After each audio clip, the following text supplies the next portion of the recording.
Good afternoon and welcome to the IFC's educational webinar series. Thanks for joining us today. We have a great presentation lined up for you from Vector Solutions, and we'll go ahead and get right into the presentation. So next slide.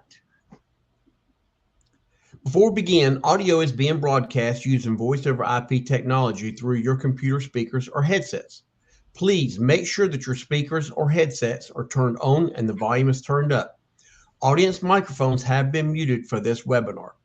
If you experience any technical difficulties, please contact our IFC support in the chat function or at webinars@ifc.org. We have the chat, the QA, and handouts activated for this webinar. In the upper right-hand corner of your screen, you will find there the chat and QA menus. We encourage you to share comments and submit questions for the speakers. We would like for you to put questions in the Q&A, and any just general comments, please put those in the chat so we can make sure we get the questions answered. If the presenters have provided resource materials or links, which they have, you'll find those in the handout section and you can access those.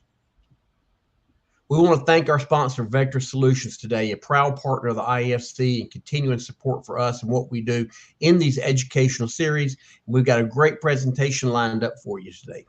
I'm Jeff Doolan. I'm Senior Advisor for the IFC, and I have the pleasure of being your host and moderator today for this presentation. Our presenters today are Robbie King, who's the Director of Vector Solutions, and Matt Schrontz, Solutions Engineer for Vector Solutions. So we'll go ahead and turn it over to Robbie and Matt, and take away, guys. We appreciate it, Jeff, very much. We love partnering with the IFC, not because of the great people we get to work with like you, sir, but we're also members of the IAFC. Matt and I both come from the fire service. Matt rising all the way through the ranks as fire chief. I'm still actively engaged in the Illinois Fire Service. I retired and just continue to support you all. We wanted to talk a little bit before we get into today's topic, which is simplifying training documentation to help meet NFPA 1401. But really the time now is to talk about what Vector Solution does. We kind of break these down into three broad areas. So we talk about train, prepare, and retain. On the training side, we have a large course catalog for fire, EMS, HR, OSHA.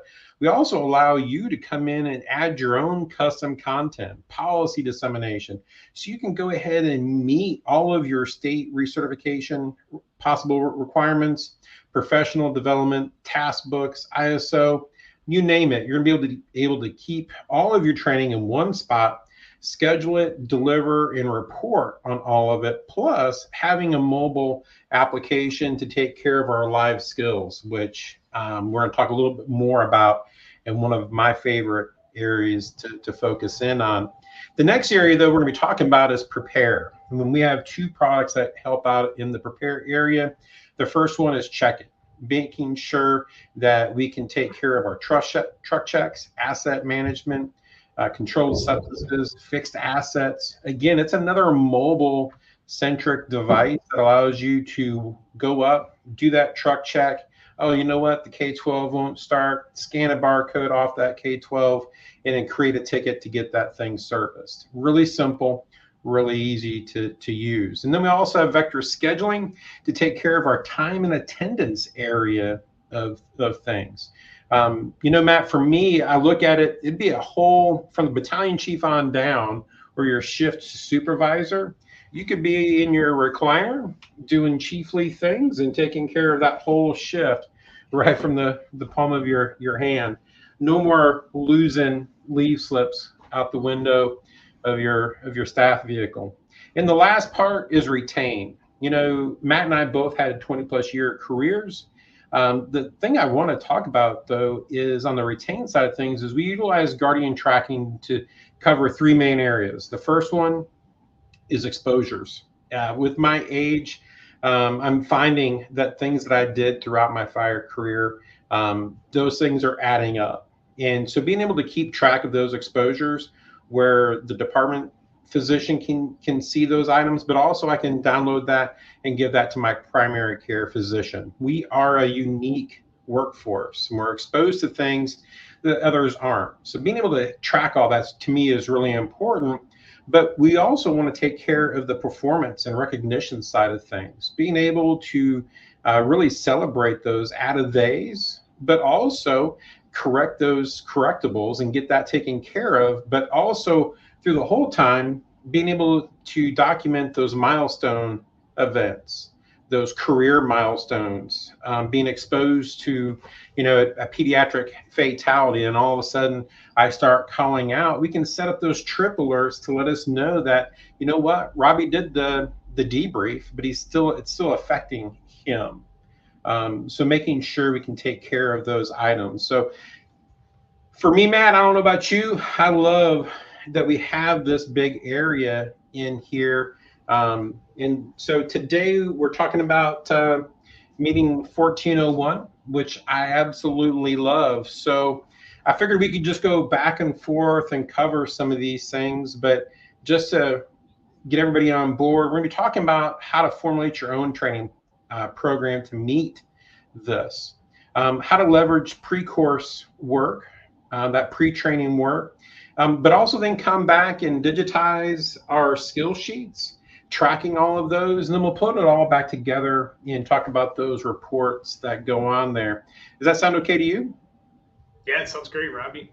Awesome. And glad to jump in here and kick us off with really an important topic, because we can't get to the end result. And I look at those 4 points we just talked about in our timeline of today, and we have to have a starting point, because we can't get good data, we can't get good evaluations out if we're not starting with a formulated plan. So that's going to be where we're going to start off today with. And one of my favorite topics, because I think it's important to really dive in, and I always reference the bag method that we talk about in the fire, in fire behavior, and correlate that to how do we do with our training program? How do we make sure that we're meeting those NFPA standards? How do we make sure that we're driving success in our overall training program in the training division, so that we truly provide the best service to the residents and the communities that we serve? And so in order to effectively assess that, we have to correlate that back to understanding the history. Where was our training program at previously? What did we do really well at? And where could we identify areas for improvement? And then transition that over to the right there. And that's where we're currently at today. What do we do, again, really well? Where have we seen improvements and those benchmarks met that we were looking to achieve? And what are we striving for in the future? And then lastly, what's that vision? In order to be successful in the fire service, we have to have a strategy, we have to have a vision, and we have to have an end goal. And so being able to compile where we were at previously, where we're at today, and where do we want to go in the future is going to help you not only effectively assess that program, but truly give you the vision and the mindset to be successful. One thing to point out in this slide, as you see in where do we want to go, as we evolve, there's a lot that goes into this. And I think about tradition and history in the fire service. It's extremely important. We can't forget about our roots, but we are in an ever-changing, evolving fire service. Robbie, a few years ago, we never thought we would be dealing with electric vehicle fires. We never thought that we would be dealing with some of the other, emergencies that were out there on a day-to-day basis. So how are we changing and evolving in our training programs to be successful? And then how are we measuring that success? And so being able to come up with what we're going to talk first today on is a comprehensive approach, getting that basic continuing education out there in that hybrid learning environment. Like you said before, Robbie, everybody has that cell phone. Everybody has a tablet or a computer at their, that they're accessible to. How can we take that and leverage that to be more successful till we get to the drill ground and test the retention of those skills? When we think about the training plan and we think about all of the aspects in an organization and in a training program that we have to accommodate, it all drives back to the middle there in that overall plan. So we got to think about things. What are the requirements of our organization? We look at the ISO training. If you're one of the many states that follows the ISO program, or if you have your state-specific program that is also incorporating in there, how are we meeting those requirements? How are we meeting task books or succession programs in the organization so that we can effectively train firefighters to become drivers, drivers to become officers, officers to become chiefs someday? And what does that look like, not just for that succession planning, but also success? So when we hit the fire ground or we're on an emergency, we know that we've been trained properly and efficiently for that. And then lastly, on that department requirements one, how are we maintaining our mandatory compliance? One of the hottest topics, because when we think about all of that, there's a financial burden if you don't meet certain aspects. There could be a monetary value to that. And so we have to make sure on the risk and liability perspective that we're meeting those department requirements. But we can't forget about everything else that we have in that section. So how are we training for our special teams and making sure that we're proficient? We know that most days we're not out there day in and day out, tying ropes and knots and setting systems up like we are maybe putting, lines on the ground for a fire. So how are we training to be proficient in those skills that maybe we just always aren't tackling on a day in and day out basis? Fire service is the majority of it is about 70% of EMS, if not more in some agencies. How are we can't forget about the medical side of it, so that we're still training and making sure we're up on our licenses, but how do we train and evaluate new paramedics, new EMTs when they come on and they're in their first few shifts or they're in their first year? How do we train and set them up for success? The last thing we want is to have that conversation with an individual and it doesn't go well because we failed as leaders, as training officers, as instructors to provide them a successful plan and a successful program for the overall outcome. Now, when we look at that training plan and that entire topic, so all of those aspects that we have to take into consideration, then we have to look at formulating that plan. And this is where that building block approach comes into play. So we have to look at what are we doing for our fire ground training, our basic firefighter training in the 1001 series, soon to change that numerical value there. But what are we doing to have a program objectives and a standard set up for our drivers training in our 1002s? Are you going out and training appropriately and efficiently for company evolutions? We know that we have, in the fire service, it's a team business. We don't do things alone. So even though we're training on skills, we have to tie that into our 1410 drills. And how are we successful getting that line on the ground, leading out from the hydrant, making sure we have positive water? And are we certainly testing those benchmarks? Are we just doing it to check the box and say we did it? And that's all the aspects that we're going to talk about today in all of these areas and how we can tie these into our individual training program. For me, I always started in a spreadsheet. I would always be able to correlate what are we going to do per month? Where does those particular values fall? So I could identify all of those aspects that we talked about previously. And there's 1,000 ways to skin this cat, and we can talk about all of those. But what's important to notate and keep in the back of our minds is we got to have a title. We got to have a plan in place that says this is going to be our training, and what boxes are we checking to make sure that we are meeting that compliance. We are meeting those requirements that are set forth to the department.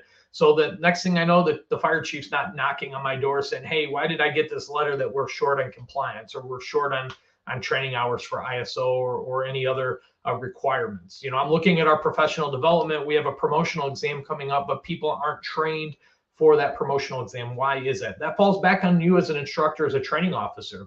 So being able to formulate that plan and then track what categories it counts to. Some cases, multiple categories. But then we got to get that piece of paper, that spreadsheet, that dry erase board that's in the office, however you're accomplishing that. We have to be able to correlate that out into the field. We have to make things super simple for our company officers. So here's an example using the Vector Solutions calendar in our training platform. Gives you the ability to do things just as that. I could take that spreadsheet, I could take that dry erase board, translate that information into a digital calendar. And now the company officer comes in today, they could say, you know what, we're doing SCBA Mod A. I click on that event. Well, what's part of that event? I can open that up. I can tag lesson plans. I can tag the documentation that we're going to talk about today directly to that calendar event. That way, we're not making things complicated for the firefighters. They come in, they grab that link, they click on it, they document what they did, the who, what, when, where, why we're going to talk about next, and they can move on about their day with other important aspects. So although documentation is really important, we can't expect successful documentation if we make things overly complicated for those company officers, those shift commanders, battalion chiefs out there. Now that leads us into talking about the training documentation. How are you covering your agency to make sure that you're minimizing that risk and liability? What happens when we have a catastrophic event?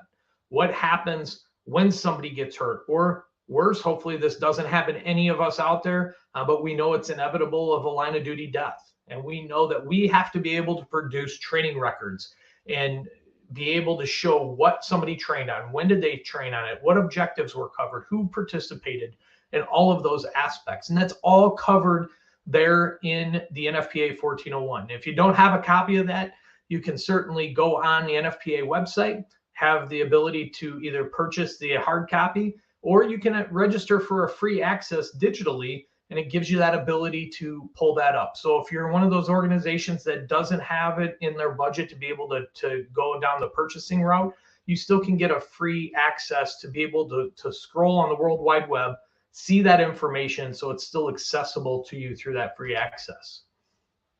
Now within a 1401 standard under 4.2.2, it talks specifically about what is required in that training documentation. And that's, as you see on the right-hand side, I tried to put it in nice, simple terms because a lot of that text is very compressed and small and hard to read.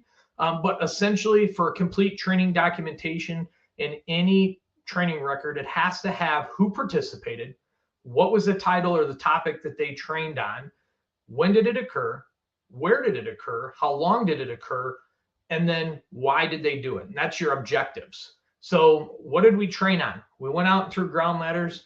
Part of that ground ladder training was the objectives was we were going to throw a 35-foot extension ladder. We were going to throw a 24-foot extension ladder and a 14-foot roof ladder. And we covered these other objectives in there. That is where we're going to show you today and talk about the ease of being able to document and cover all of those aspects. So when something bad, if and when, let's reference it in that way. If and when something bad does ever occur and somebody knocks on your door and asks for those records, you have all the proper documentation at one of the most stressful times in your career. You're not struggling or worried about, do I have the right stuff? Did I cover our organization and the firefighters well enough? Did I provide enough training for them? That's not the time you want to worry about that stuff. So let's worry about that in the forefront so we have no long-term worries with that. Now, how do we get and tie all of that together into the evolvement that I referenced before in the fire service? And I think of it in a simple approach.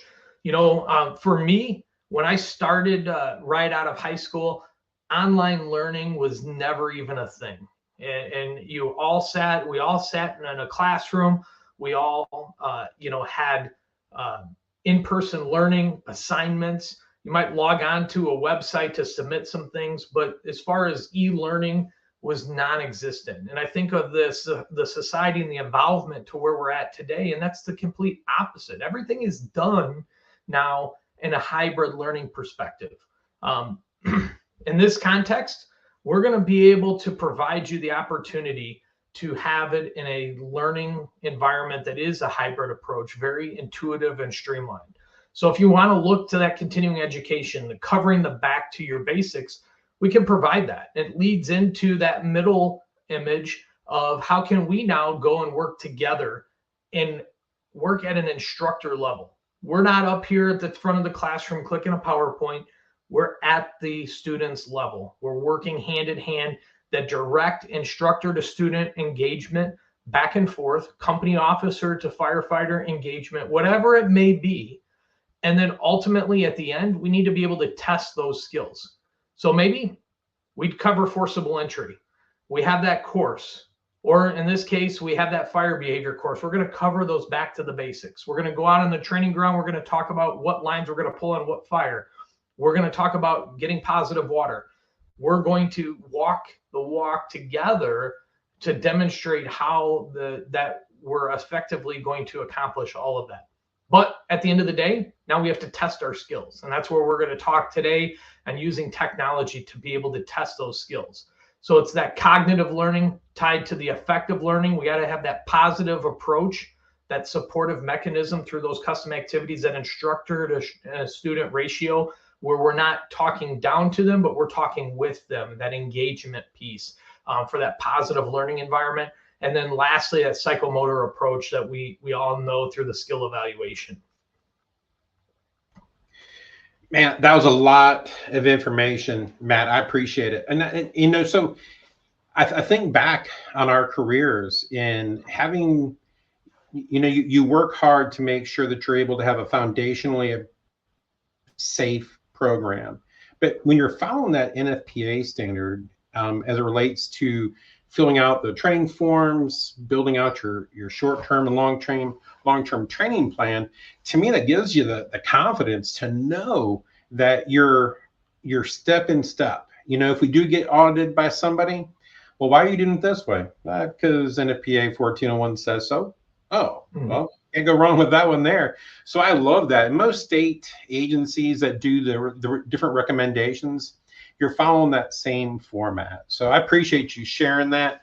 And I love you say it differently. It's I do, we do, you do, and my piece on there, but making sure that you're connecting that last slide you did where you're connecting all facets of the learning cycle right there. That was spectacular. I appreciate that one there. I thought we'd cover a little bit on how to leverage pre-training coursework prior to the hands-on training. So you get the fun one, talking later about that hands-on training. But for me, I think about there's a couple of scenarios that we want to fulfill. And I'm going to start on the volunteer side or combination side of the house. So we had our volunteer training was on Thursday nights. So we had a couple people who were members of multiple departments.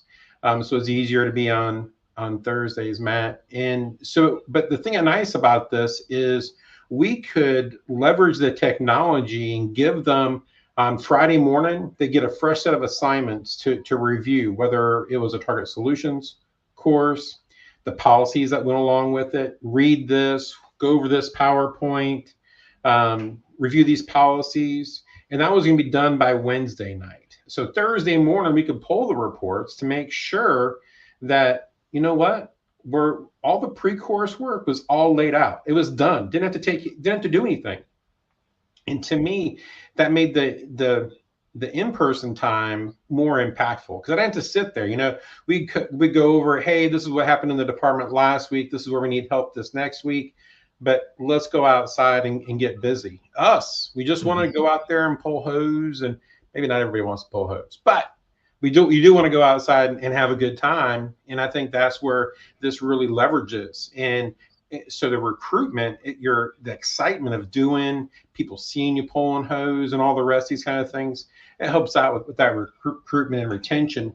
But so that's the side effects of having a great program. But either way you do this, whether you're wanting to take care of the administrative side of things, so we're lessening the out of service time or giving it to the volunteers, it doesn't matter. The thing I like about it though is we're going to be able to make sure that all of the objectives are being met. We're giving those knowledge-based objectives where I can consume it. You barely got to read it. You just kind of skim over it and you get all the information and you're able to pass that test. Me, I got to read it once or twice, sit on it for a minute, come back and maybe read it again to be able to master that. When we're given that opportunity, we're going to be able to know that those objectives are being met before we give the proper time to do that hands-on training. Being able to take those complicated but doable objectives and get them delivered, but then be able to gauge the requisite knowledge prior to the hands-on training, because we're going to be giving the test to validate, yeah, he knows it, but can he get this information? Maybe I need to go outside and practice this on the back apron when no one's watching, or grab my partner and say, hey, we're going to be deploying our high-rise pack. You want to practice this before we go out and do this next week? I think that, to me, really leverage this pre-training before we go out there and do those things. We understand what the expectation is. So to me, having all this information just makes that part easier. So let's talk a little bit more about how we deliver on this. So we do this by a couple of ways. We can have the assignment assigned to us right there on the home schedule. So we can see right away, this is what I need to work on. This could be a policy dissemination, so we understand where the apparatus is going to be staged at. What's the response protocol? The number of people we're expected to be there. Maybe it's a live fire event. We need to cover that safety briefing. Whatever those objectives may be, we can grab those. More likely, it's probably going to be a course assignment. So we're able to make that assignment. Here, it's a great one. Ground ladders, much needed in a lot of different agencies, but we're going to be able to have a visual representation of what the expectation is. And here we're throwing a ladder. You need to have 3 rungs up above that roof line. Me being a fat guy, 5 or 7 would probably be better for me. But we're able to see these things and to meet those expectations. Then after we finish that, we take the test that goes along with it. We have the requisite knowledge.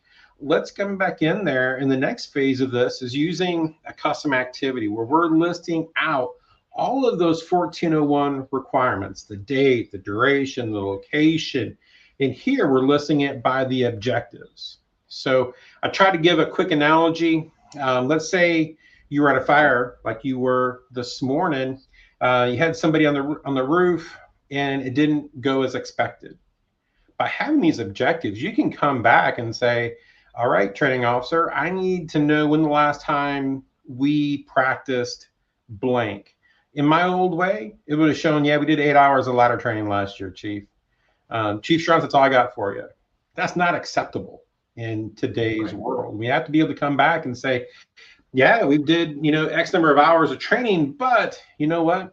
We haven't done an unconscious victim removal out of a second story. That's an objective that's baked into the system. So now we can come back in there and say, well, you know what? This particular shift missed this last year, those kind of things. We're able to check off all of those items as we needed. And the reason why I like that is just so we can get those analytics later that we're talking about. But then we can bring this to a knowledge assessment as well. So we can build out test questions, have them grouped by subject topic, SOPs, whatever it may be. And we can drop these into a test and we can cover different areas. We can randomize the order of the questions, but also the answers that go along with this thing. So you get really a great snapshot and you're able to grab these orders. But the nice thing about it is we can print these out. So if you're in an area where, you know what, they just want paper, we can print these out and include the answers if you want to as well. So just giving you options on how you may want to do it. Not the way Matt Robbie wanted to do, but here we're showing this as what it looks like. So again, if you have a category of a policy, an SOP, and there's 5 questions on there, I need 2 of those 5. And then there's another policy that goes in there, 2 of 5. We're up to 4. And now we have 6 questions on ladders. We can put all this together, but in reality, the test bank's rather large. You can have these poll. So everybody is getting a separate test. And even if they did have the same questions, they're in randomized order, and those answers are in randomized orders as well. So I really like this kind of foundational piece to make sure before we get to that hands-on training, everything is in line. We know what to expect. We have the requisite knowledge.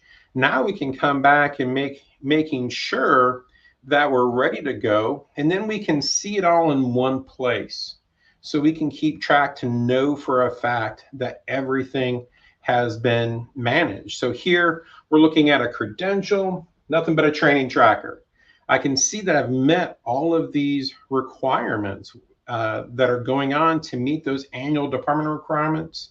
Maybe it's ISO, who knows what it is, but we can see our progress that goes along there. And it's a green, happy color, and you can see those indicators as we're moving forward. So we can see the start date, the end time, overall how I'm doing, but also I can drive down under company training and see what all can fill that topic as well, seeing everything in one spot. So here we're looking at ISO. As we move along, we can do some new drivers progress. We know ISO says you have to do 60 hours. We did more than that in my agency, Matt. I'm not sure about yours, but we can put all of that. You need to take these courses, review these policies, and then we're going to do some hands-on training, and we're going to use Evaluations Plus to take care of all of those. Besides the 4 lefts, the 4 rights, incline, decline. Matt, we didn't have, we had overpass. Being on the ocean, it was flat and sandy. But, maybe you had rolling hills and all the rest of those things. We just had a couple of overpasses to worry about. But we can keep track of all these things. And we can build out all of these to meet those expectations. So, for me, having this ability to do task books, the ability to keep track of everything in one spot was what made my program successful in all this. But just an easy button. Robbie, as I think and you were talking, and I think about all of that building approach that we started talking about, and you see where we formulate that plan, we deliver that education, but we're delivering it in an engagement approach where put some ownership out there, let them get that course completed, test their skill retention on a cognitive level. And then, we go and we spend time together. We talk about what's going to work, what's not going to work. We walk that process through all together. For me, it didn't matter if you were the fire chief of the organization or the newest recruit. We're all firefighters. And so, if the fire chief came out to teach a drill, we got to work together at one level, not, like I said, standing up at the classroom, pointing and dictating. That doesn't equate to success. We get disengagement, and we see that middle piece of the effective learning start to really decline pretty rapidly in that approach. So being able to take what you talked about and leverage the courses and then into the custom activities so that we have an engaging approach, but ultimately from a training, administrator or training officer's perspective, being able to both at the user level and the administrative level identify what is our progress along the way. We have to meet this goal, but where are we at throughout the year, throughout that recertification program to be able to meet that end goal? So it all starts to tie together and really determine and bring to light with the next part we're going to talk about. So we talk about delivering that learning in different approaches, but then we have to make sure that we capture that skill evaluation. And the skill evaluation is more, in my opinion, of a skill retention. Robbie, you always talk about, are we 3 a.m. ready? The bell rings at 3 a.m. in the morning. And can we, as training officers, as instructors, as chief officers, feel fully confident that our crews are going to demonstrate the same proficiencies at 3 a.m. in the morning when they haven't slept at all as they are at 9 a.m. in the morning when they're on 5 cups of coffee and 4 Red Bulls and they're bouncing off the walls in the firehouse getting ready to go out the door. And so that is what brings it all together.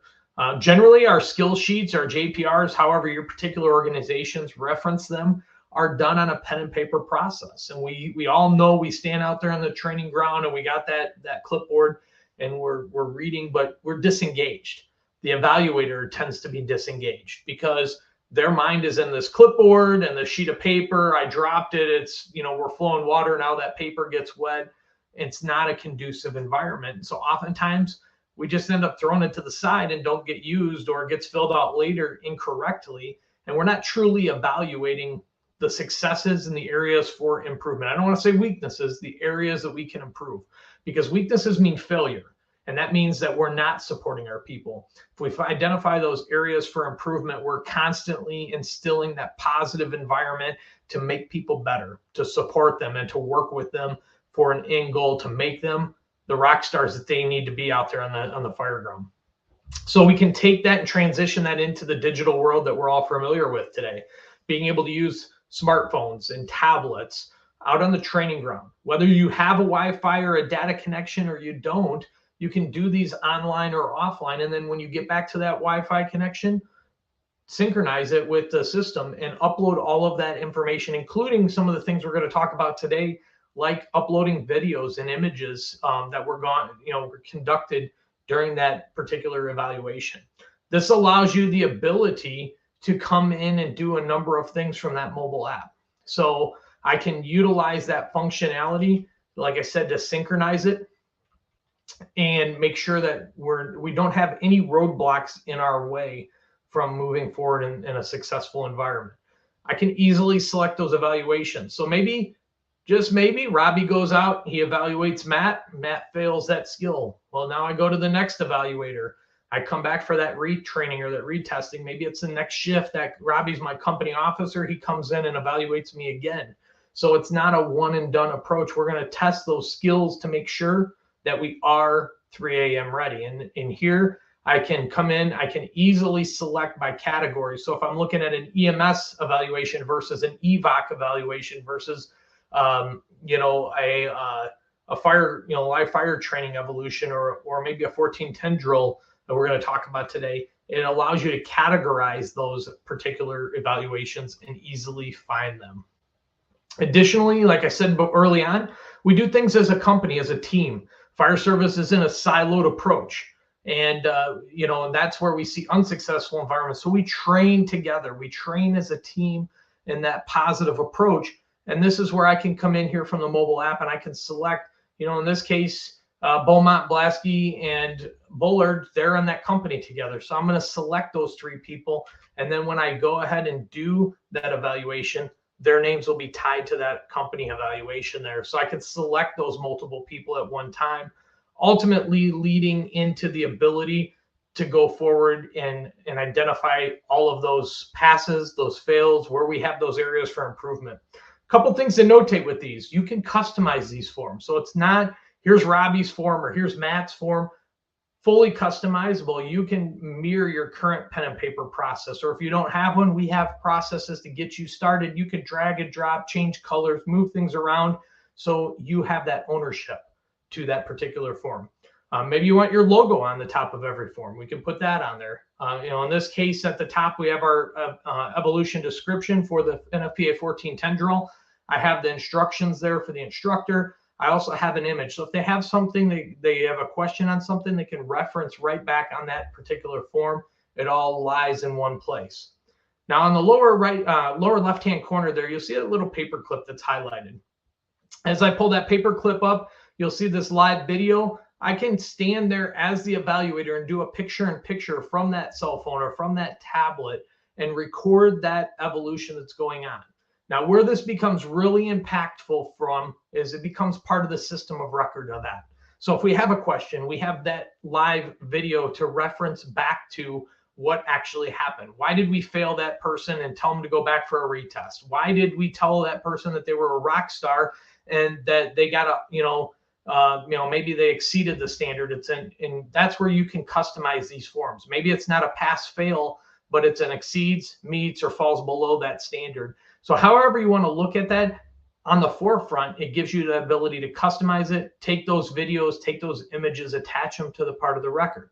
Now, the reason I think that is probably one of the most superb beneficial aspects to a training program is because we live in an ever-changing society of constructive criticism.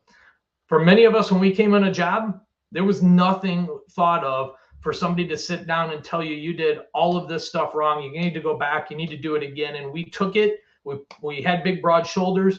We went back on the training ground. We fixed our negatives and we went forward. And we didn't think twice about it. We live in a different society today. And, you know, every single person has a cell phone. They're scrolling, they're looking stuff up, they're YouTubing, all of those things. If we can put that evaluation in front of them and we can say, here's how you did. I want you to evaluate yourself.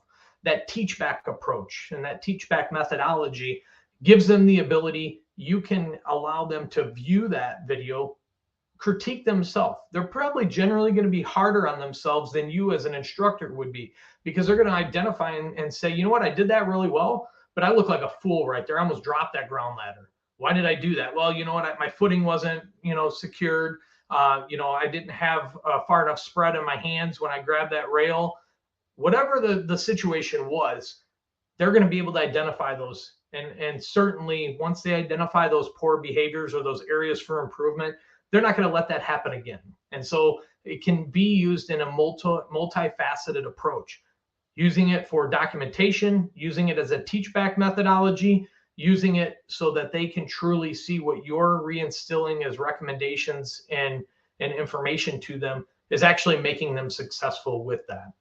So it leads into being able to mirror that current approach that we talked about, that pen and paper approach. You'll see on the left-hand side, I've got that same evaluation. It's got the same information. We translate that over on the right-hand side. The only difference is we added the image. So we took that image out of the book. We can put that in for a visual perspective. We can add some color. So, here the directions are gold that grabs your attention. It's got some color behind it, rather than that plain black and white form that is very, sometimes lazy to the eye. You're searching around trying to find things. If we can put attention to certain aspects that are important, it grabs that instructor's attention. It's easy to identify. And that's how you can customize those particular forms there. And that's where we talk about being able to use that color and that perspective and those images to grab that attention and make it more engaging, both for the instructor, the evaluator, and the student overall. When we look at being able to do those pass fails, one of the things that I didn't talk about with the picture-in-picture is I can actually engage a pass-all functionality where I could say, you know what, all of these factors are passed. But I get down to that next level there. They weren't in their full protective equipment. Maybe they left their hood behind. Well, I need to fail them on that. We need to retest them because they fell short on a critical component in the training evolution.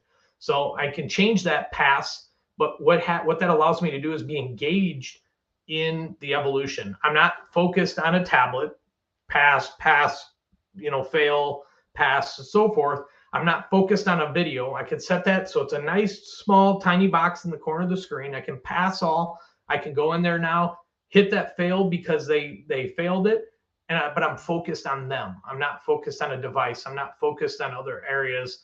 My attention is solely on the crew and what they're doing to truly and effectively evaluate them.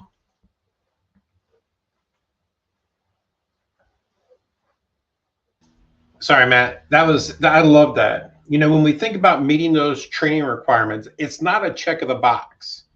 That training requirements that your agency is putting forth, whether it's to meet probably to me the most important one, those department requirements, or versus an ISO or a state renewal, those kind of things.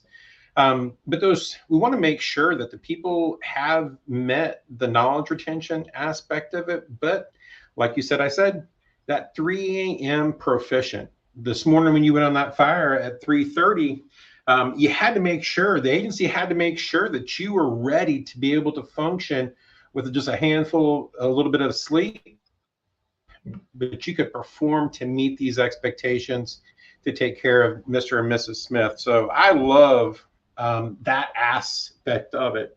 But the hardest thing for me was to adjust. it's not just checking the box, meet those state requirements. It is so we can make sure everyone goes home in a good position. I wanted to talk next about reports, and I love having conversations with you because I think we both love getting into the data, being able to extrapolate more of the information. And I think Vector's products, all of them, have a great way to pull the analytics back out, whether it's in a screen view or extrapolated back out and use your own illustrations in there. But so to me, it's an important part. It's good to get the data in, but I need to get it back out. So let's talk about that. We have lots of ways to do that. And here there's just how do you measure success? It could be number of hours in a period of time. But for me, could you perform X? And so how do we get to those kinds of things? Well, the first one that I always like talking about here in Target Solutions is the types of reports that we have. So we have completions report, missing reports, credential progress summary reports. And that's where I wanted to hit first with you a little bit more, is showing what we can get back out. So you and I, we love calling it the CUPS report. I see a couple of people that are on here that are familiar with this report, but that credential user progress summary report, I'm sorry, I saw Matt's note that coffee is not good for us, and I disagree with you wholeheartedly, sir. But that CUPS report, to me, is the lifeblood of a program. I can have this report scheduled to run, and I can see on a monthly basis, a weekly, a daily, annually, however you want, the frequency level you want. But my point of all this is now we can see that we're at 75%. Well, you know what? Matt's been at 75% for a couple of weeks now. What's holding Matt up? What barriers do I need to remove to allow Matt to get to that 100%? And we can break it down by the topic as well. And that to me is a great report. So for me, Matt, I think about the aspects of maybe this report would run monthly for ISO, quarterly for my EMS or firefighter renewals. Because we generally know that we're giving 2-3 hours a month to meet those types of things. And those are easy layups in the training world to meet those kinds of things. But so to me, you can come back though, and then pull a completions report, and then you can get all kinds of information. So not only the person's name, the assignment name, the types, the completion date, time, but you can also see those attachments. So if you're looking for here, it's a driver's license renewal, you could be able to scan and upload a copy of that driver's license, and you can verify it. That to me is really important. And when we move into Evaluations Plus here, being able to showcase a type of report, but you can also look back. As I'm doing this evaluation, and here it's a daily observation report for the firefighters FTO process field training report, I can look at the previous version as well. So I can see what they did. You know, hey, he's been hitting, I think this case here, it's whoever the firefighter is, hey, you know what, they've been meeting the appearance on their appearance, but now all of a sudden we're seeing they got dirty boots. It's a conversation piece. So we can come back in here and say, you know what, I have to give you this below expectations ranking because blank, blank, blank, blank. And to me, that's the most important part of all these things. Then we can look at a whole progress. How are we doing? Here, you know, we did X number of attempts in this one area, and this is how it was broken down. So being able to utilize this data, looking at a person, the whole department, as you complete these items, it allows you to be able to see each aspect of things, and you can adjust your training program. So the expectations everybody is passing, but now all of a sudden we see, ooh, we're kind of 50-50 on this. We need to do a little extra work on there. That to me is an important part to manipulate with all this. So I love this report.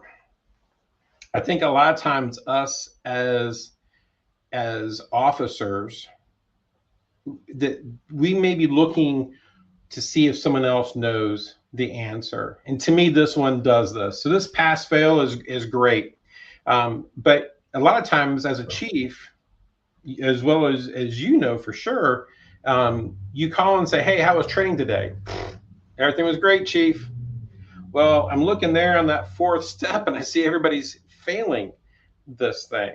So instead of just saying, hey, training was great, now I can come back and leverage, hey, I'm seeing there's a little bit of issue here. What do you think we need to do to adjust to get this up? Do we need to cover this in the classroom better? Is our videos not good enough to explain all this? Are we given not clear enough directions or expectations to be able to meet this? Or is Robbie just out to lunch? Maybe Robbie is just not evaluating them fairly. Seeing this report, we can make a change in midstream. Hey, you know, that we've just gotten a handful of stations completed, or a shift is done. Let's make a quick training timeout to make sure the next sections are much easier and we can get that success that we're looking for. So to me, these are just great aspects to be able to have that I couldn't get from a pile of paper. And we look at this, this is I remember we had here we're looking at those daily observation reports. And I can just remember seeing all these pieces of paper came into me. And then we moved to a spreadsheet version. And how do I get to look at all this? So the top bar up there, we're looking at things holistically broken down by academics, by practical, and everything else. We can see, oh, you know what, we're doing pretty good here.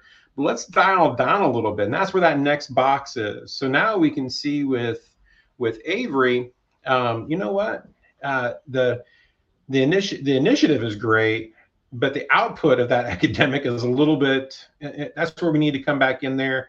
So we're able to capture all this information. So now we can have, you know, when we're doing those check-in periods, now the shift supervisor comes in and we're with that recruit. We are with that company officer. Maybe it's just a company officer, that firefighter. Hey, listen, I'm seeing a trend here and I want to rectify this. What can we do to assist you in being able to meet this expectation? I think that is much easier to say. We're not waiting to the end of time. We could, but we want to make sure we're capturing this information, utilizing this data, and we can see these things. I think everybody wants to do good. Everybody wants to be helpful in all this, but I think it's just an area that we need to be able to utilize tools that Vector Solution brings you to be successful in this area. I don't know. What do you think, Matt? Definitely, Robbie. And, you know, one other thing to add to that previous screen there as we wrap that part of it up is when we think about tracking and analyzing and what you were talking about, I think it goes into another context as well. So not, you know, when you reference the stack of papers, I often think back, you know, you get those JPRs or skill sheets and you look at this big stack, you know, a foot tall on your desk and start scratching your head. How am I going to get anything out of that? You know, what does that mean to me? And I think when we transition that into the previous view and we can show useful analytics and data, whether you're using a bar graph, whether you're using a numerical chart, however you as a training officer, as an administrator want to see that data back out, there's a couple different ways you can see that. You can see heat maps, some of the other things we didn't talk about today, purposely so we can engage you to come back and dive deeper with us. But what I also think is important to remember with that is you saw that at the very bottom is the average. So when we think about the building block of today, it's not just giving feedback to the firefighters, the company officers, the people in the street on how they are performing, if they have areas for improvement, if they're doing really well, whatever that context is, but also what are we doing as a department overall? And, you know, is the first part of today, when we talked about building out that training program for a training officer, it's an evaluation for them as well. Are the areas we're training on successful and efficient? Or did I identify somewhere or an area or a specific task that we need to focus next year heavier on because we just are failing at it or not being as successful? So I think it gives you truly a holistic approach with that. And I think that's the power of the data side of it and the data-driven fire service that we're seeing in today. So that's really some great information. And I love seeing all that context of the reports and analytics that you can get out of there. Before we turn it over to our great sponsors from IFC, if you have questions about today and all of the aspects that we talked about, reach out to us at vectorsolutions.com, our amazing new website that they just released out for all of you. It's a lot easier to maneuver around. You can call us at 800-840-8048 or give us an email there, and we'll be more than happy to sit down and have a conversation with you and see what we can do to help better serve your firefighters, your organizations, and your communities. Jeff, before we turn it back over to you, I had a couple of questions that came in, Matt. So I love when I get text messages during a webinar. So there was two of them. I'm gonna take the first one. I'm gonna tell you your question, and then I'm gonna answer the first one. Is that all right? Sounds great. Awesome. So the question was, how long does it normally take to create those evaluations plus forms, those hands-on skill sheets? The other question was, the person is a company officer, but the department hasn't given them access to the NFPA standards. And I want to make sure everybody understands that NFPA, anybody can sign up. You don't have to pay for a subscription. You do not have to subscribe to them. The nice thing about it is, though, you create your user account. You can use your department email, your personal email. That part does not matter. They don't spam you, but you are allowed to go in and then do the free view. You can't download that item, but you are allowed to go back in there and see what all of the requirements are in 1401. So as you go to build your program, you're going to be able to do it off of the foundation of NFPA 1401. And I think that's the nice thing about this. So if the state's asking you to mirror something or follow along, you're going to be able to do all of that. And so that was one of the questions that came up. Go ahead, Matt, with yours. Yeah, no, and I love mine. So it's for, I'm not going to tell you that Robbie and I are pros at doing this. We were both sitting in all of your seats. And so we understand it in the same context that you do. To be able to build these out, it's a lot of copying and pasting. I start with a form, and I'm going to use that form and make a copy of it. I'm going to change that text, and I'm doing a lot of copying and pasting. For me, I'm taking that current pen and paper process and I'm copying that text over into the question in the platform. So very intuitive. Typically 3 to 5 minutes, depending on the form, to spit that new skill sheet JPR out. As Robbie said early today in one of our meetings, he referenced it to a cup of coffee, and you can build a handful of forms out in 1 cup of coffee. So very intuitive and very easy. And actually, they continue to progress and make it simpler. They're putting the widgets out there to make things just that much more intuitive. And some of the things we didn't even talk about today with computations and being able to have a form that has values in it, and you can fill out and have your evaluators select those things, and it automatically computes for it. So very intuitive to be able to all bring that context together. And just so we all know, I'm still drinking my IFC approved water as well. It's just Great. Hey, right, Robbie, Jeff, listen, I got one. It's more of a comment. It could be a question if you got 30 seconds to answer this. But, part of the IFC's mission is to bring firefighters up through the fire service to become chief officers.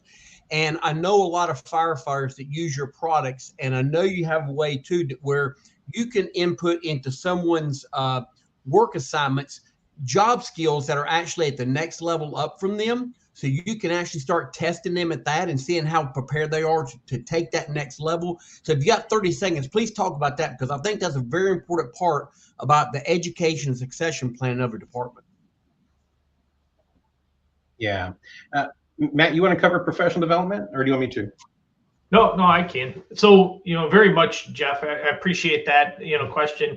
When you think about some of the things that we showed today, and I always reference it as preparing, exactly what you said, preparing. How do we train a firefighter to become a driver, to become a company officer, and that building block?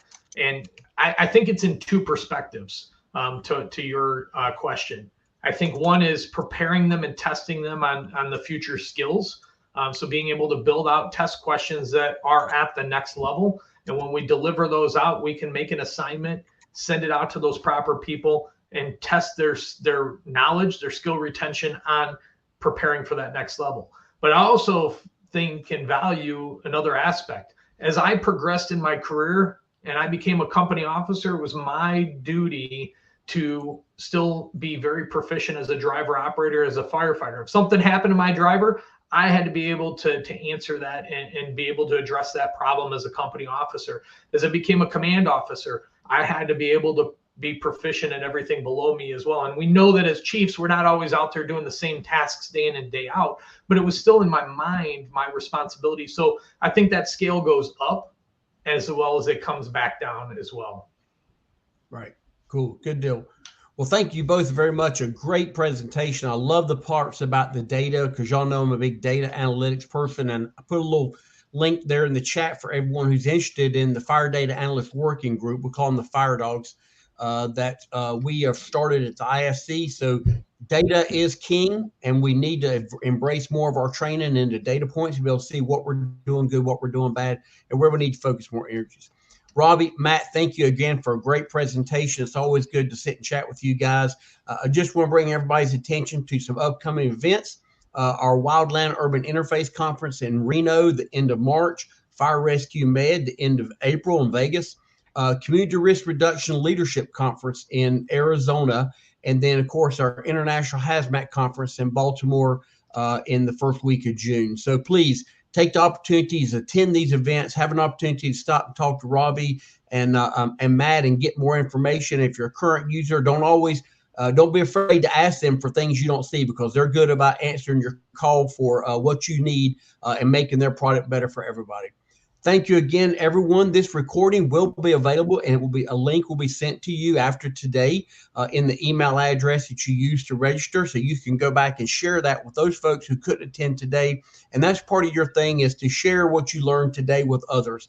Best way to do that is to share that link. So thank you again, everybody. Thank you again to Vector Solutions for being a great partner to the ISC and to the fire service. And we look forward to seeing you on the next ISC webinar in our learning series.